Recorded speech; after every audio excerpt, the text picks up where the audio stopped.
Hi, this is Ogres, and this video review is on NXT WarGames 2021. It took place on December 5th, 2021, or in my location, it was December 6th, 2021, and I watched it from about on and off 3:30 p.m. to about 8:30 p.m. So I finally got through the men's WarGames match, which was it took me from about 7:30 p.m. to 8:30 p.m. To me, the match of the night from War Games was, well, two of them actually, the women's War Games match and the men's War Games match. But yeah, so this was the. It feels like this is the last we're gonna get of Johnny Gargano in NXT 2.0. Um, and who was the other guy? Kyle O'Reilly could possibly leave NXT 2.0 as well. Let me just check something before we get into the actual review. NXT WarGames 2021.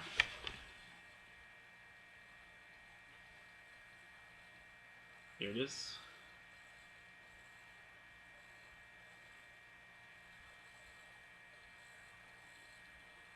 That one.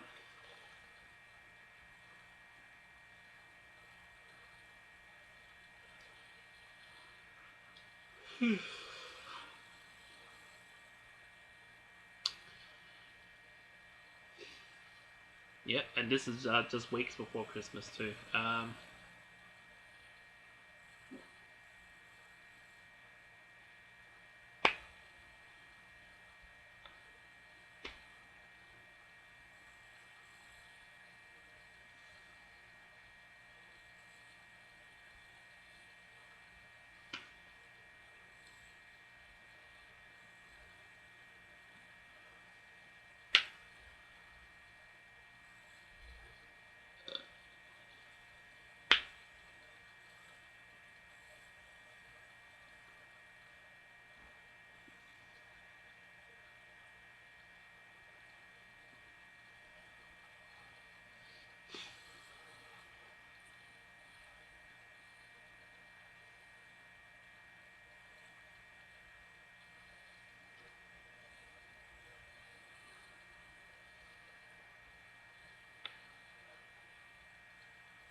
Oh yeah, that's right. This was Johnny Gargano's first and probably only War Games to date.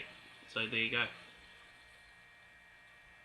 And DIY came back at least for a one-off on this takeover. Sorry, not takeover. On this pay-per-view. Sorry.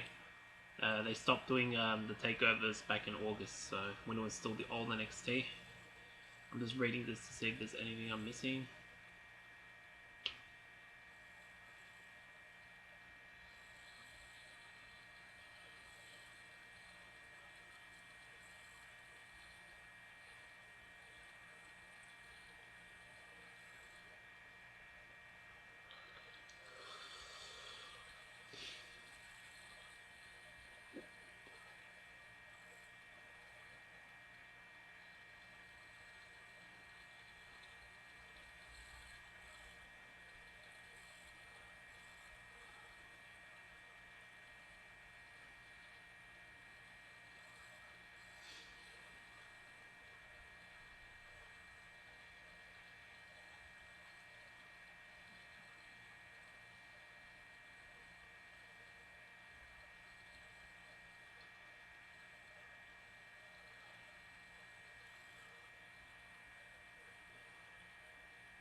Well, it just goes on and on and on like this. Oh, okay, B plus. This guy gave it.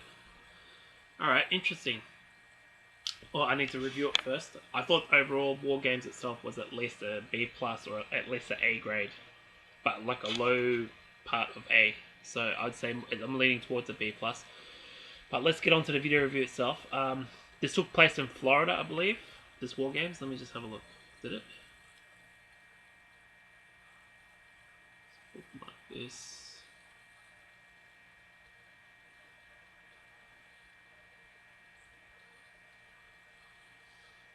Nah, never mind. Okay.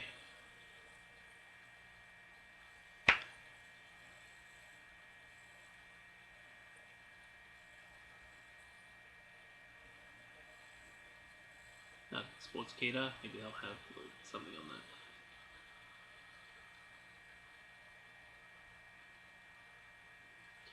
And of course, the opening match was the Women's War Games match. I'm just looking.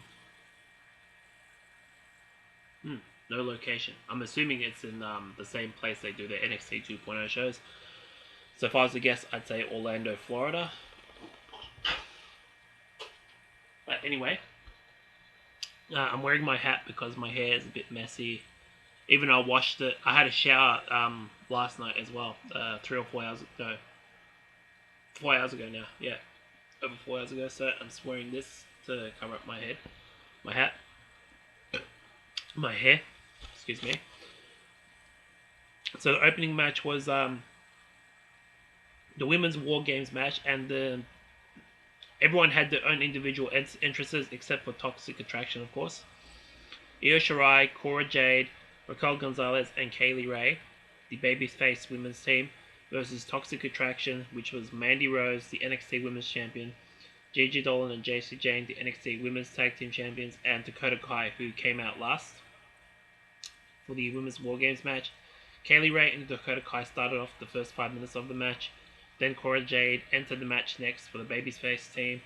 Gigi Dolan entered the match next for the heel team. The babyfaces had the advantage because Kaylee Ray won the War Games Advantage ladder match on NXT 2.0, I believe, which was, yeah, it was just days before War Games. So let's see.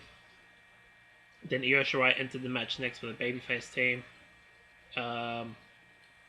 At some point during this match, I think Cora Jade attempted, not attempted, she attempted it, oh wait, I'll just continue the thing. Jacy Jayne entered the match next for the heel team. Then Raquel Gonzalez entered the match next for the babyface team. Mandy Rose entered the match last for the heel team. So that would have been 8, 11, 14, 17, 3. That would have been about 23 to 25 minutes of action right there for everyone to enter. Now, War Games has now officially begun. That's how I wrote it down. But Cora Jade, during the course, like I think after the final entrant, which was Mandy Rose, she had hit like a move off the top through the table, but she injured her shoulder. It was on Jacy Jayne. And then Io Shirai popped it back in. But they continued the match. Kaylee Ray teased a turn, but it turns out she was going to hit another member of the heels team and then put the kendo stick down for Cora Jade to use just in general. Yeah. But eventually Cora Jade pinned Jacy Jayne with one arm dangling. I think it was, I can't remember which item it was. It was. I think it was her left arm. Yeah, her left arm. But she pinned her with one arm. And the babyface team won the Women's War Games match. So there you go. And that was my prediction for them to win, the babyface team. So that was an excellent match. Great match, that one. And in my predictions, I am 1-0 so far for the night. Match, there was promos after this. So this was like 45 or 50 minutes into this pay-per-view already, which was how long? 2 hours and 47 minutes. Yeah. There was a promo. Tiffany Stratton's coming soon to NXT 2.0. Basically, these were already on NXT 2.0 episodes before, but I'll just run through them. There's a promo after that.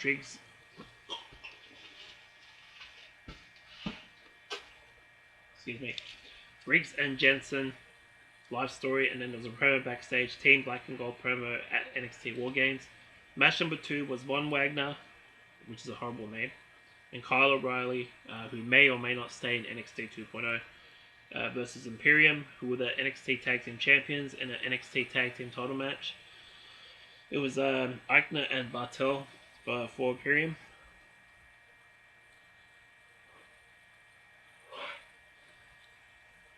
But Imperium ended up winning by pinfall when Bartel pinned O'Reilly after an Imperial bomb. I think the move is called, the finishing move. And they retained the NXT Tag Team titles, so they're still the NXT Tag Team Champions.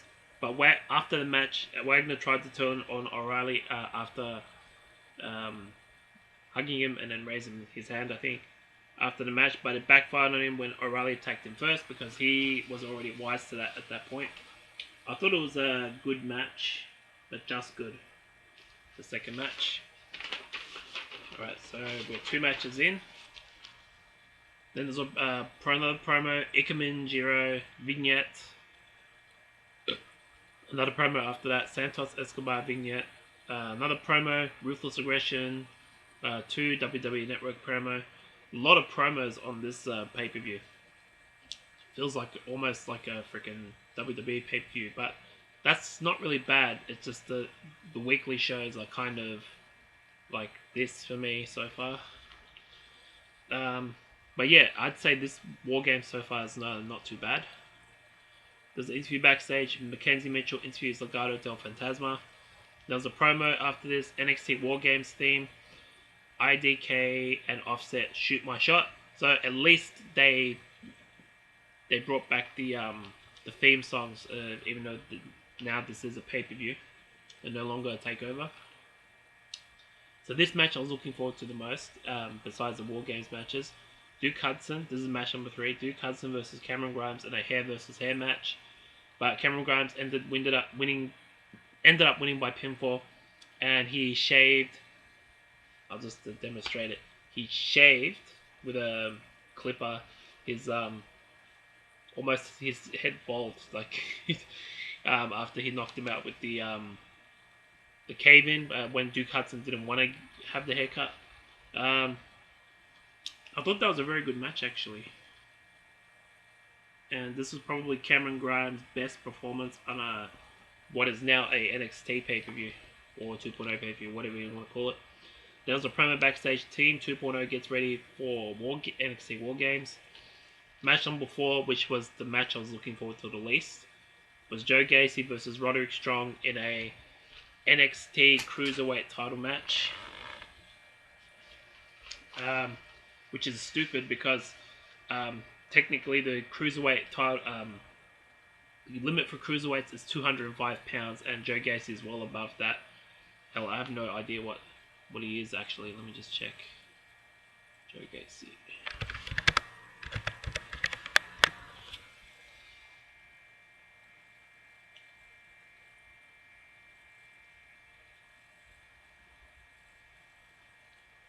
Oh, okay, so he's the same age as me. There you go, 34.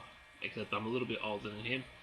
And I'm a little bit heavier than him too. So there you go. He's 111 kilos. And he debuted in 2006. He's a little bit shorter than me too. Okay, so he debuted when he was only 19. So 111 kilos. How many pounds is that in American scale? Let's have a look. Alright, let me check on this then. Wait. Converter. That's... Alright, so 111, right?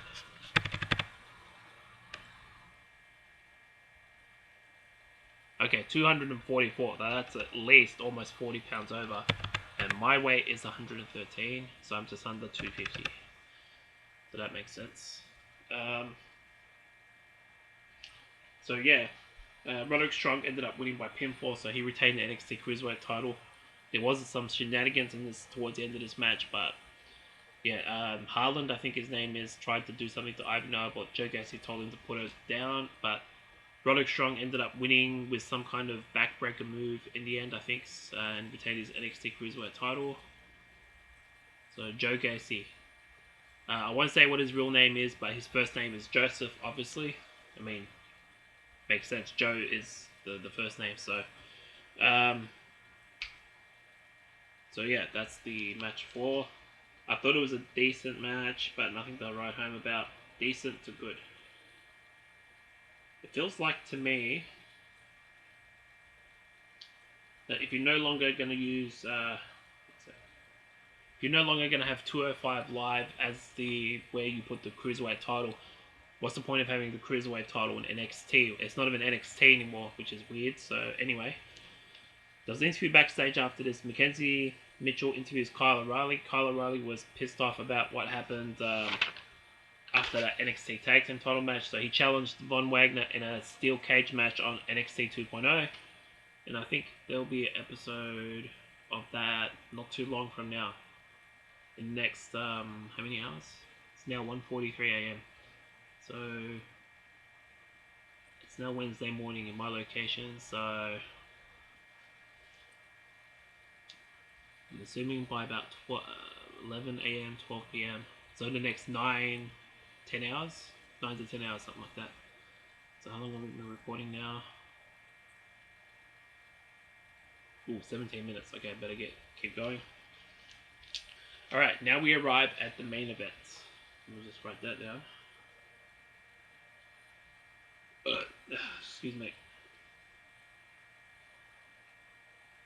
Now we arrive at the main event of NXT WarGames. It was called that, yeah, NXT WarGames. I would have assumed they would have called it NXT 2.0 WarGames, but that doesn't make any sense either. With the current presentation that they have. But yeah, this is the main event. The heels had the advantage for this because Bron Breakker beat Johnny Gargano in a WarGames advantage ladder match on the main event of the NXT 2.0 Go Home episode. But this is the entrances: Bron Breakker, Grayson Waller, Tony D'Angelo, and Carmelo Hayes. I think that was the order they came in. Carmelo Hayes, the NXT North American Champion, with Trick Williams. So Team 2.0 came out first. Carmelo Hayes was the one in the ring. They had 2 separate cages, like on the top of the where the people are, like on the on one side of the arena or the building, kind of with what kind of the same thing they did with the women's War Games match. You have the heels on one side and then the baby faces on the other. It was different for the women. It was the faces on one side, the heels on the other, I think. So yeah. So the next teams, the next entrance that came out was Tommaso Ciampa, the NXT champion, Pete Dunne, LA Knight, and the old Johnny Gargano Rebel Heart theme played, and he had the exact. He was wearing stuff that he wore at previous takeovers, but in parts on his gear, and he had Johnny Takeover on his the back of his trunks. This felt like the Johnny Gargano of old, albeit for one night. So that was Team Black and Gold. So Carmelo Hayes and Johnny Gargano started off the first 5 minutes of the match. I had a few tears when Johnny Gargano's Rebel Heart theme played, by the way. Which was, when was that? On Monday, yeah. So, because I haven't heard that theme since what? I think early 2020, maybe as far back as 2019. Last time I heard that theme. I've been listening to it the last couple of days, so there you go. I even listened to this like a month ago as well, that theme. So I knew at some point it was gonna come back, if only for NXT WarGames and maybe the NXT 2.0 episode. But we'll see what happens with that. Alright, so yeah, him and Carmelo Hayes and Johnny Gargano started off the first 5 minutes of the match. Grayson Waller entered the match next for Team 2.0. Again, the heels have the advantage. Then Pete Dunne entered the match next for Team Black and Gold. And then Tony D'Angelo entered the match next for Team 2.0. LA Knight entered the match next for Team Black and Gold.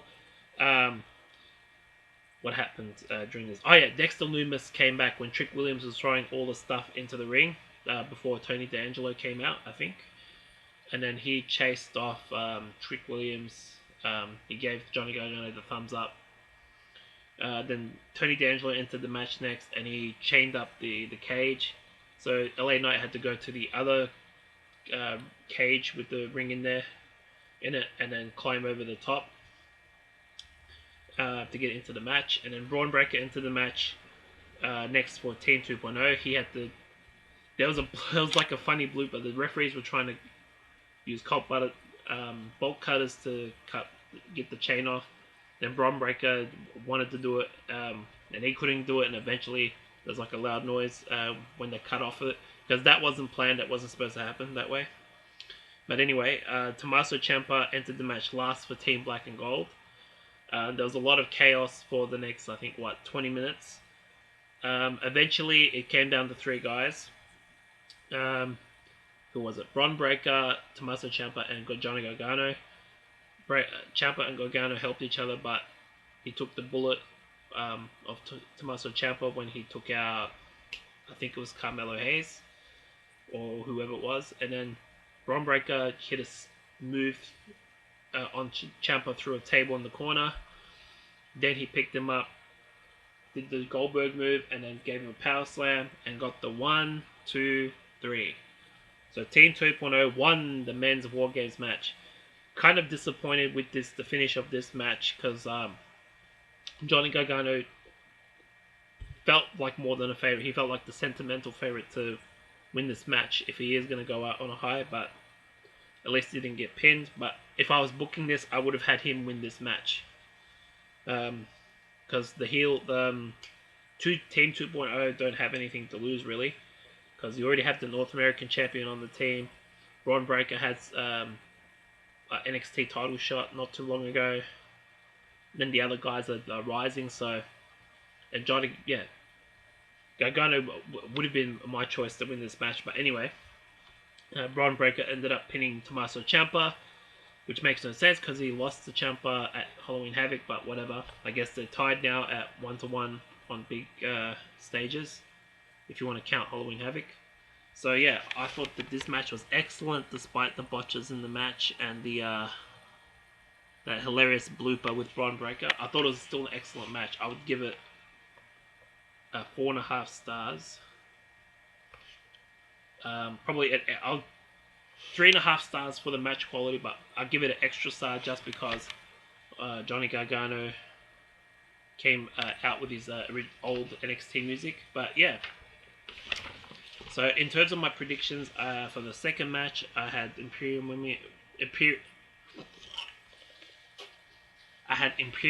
winning the match, so that would put me at 2-0, which makes a lot of sense. 2-0. What was match number 3? Oh yeah, that one. Cameron Grimes, I definitely had winning that match.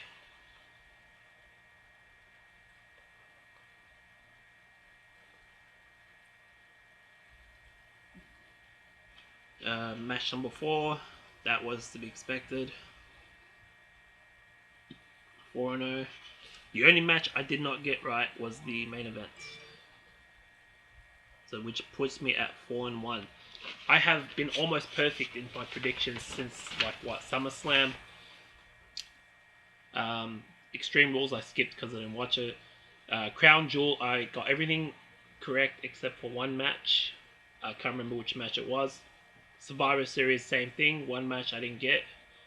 Let me just have a look. Maybe I wrote it down. Let's have a look at Survivor Series as an example. That's 2002. That's 2021. The one match that I didn't get. Oh yeah, Big E versus Roman Reigns. I was 5-0, and then I got that one wrong, so 6-1. And then Crown Jewel itself. If I can find the results. There it is. Oh yeah, 9-1. Got here. Including the pre-show match. So what was the only one I didn't get? I'm assuming it's either the match number 8 or match number 9. Anyway, so yeah, I've been almost perfect in my predictions going as far back as SummerSlam. But yeah, Crown Jewel and Survivor Series, I was this close to getting all of the matches right in terms of who would win. But yeah, so NXT WarGames continues the tradition of me becoming close to getting all my predictions right. But yeah, let's go back to the matches themselves. The opening match I thought was 4 stars. Match number 2 was a solid 3 stars. There's nothing special about that match, but it's still very good. I mean, it's still good. The next match was very good. That I would give about a 3 3/4 to about 4 stars. So let's say that was 4 stars. Match number 4, 3.5 stars. Main event itself, obviously 4.5. So if I was grading this, I'll give it a B plus to a low A. And as far as the score goes, almost perfect, at least a 9 out of 10. And the matches of the night was both of the WarGames matches involving the women and the men. Yeah, that's it for this video review of NXT WarGames. I've been recording for over 25 minutes. Okay. My next video review will be on WWF SmackDown from December 6th, 2001. I was supposed to record that yesterday, but I'm going to record that after this video. Then I'll do Vengeance 2001 tomorrow. So yeah. So let me know what you thought of the video review in the comment section below. Like my video and subscribe to my channel. Alright, this has been Ogres. Peace out.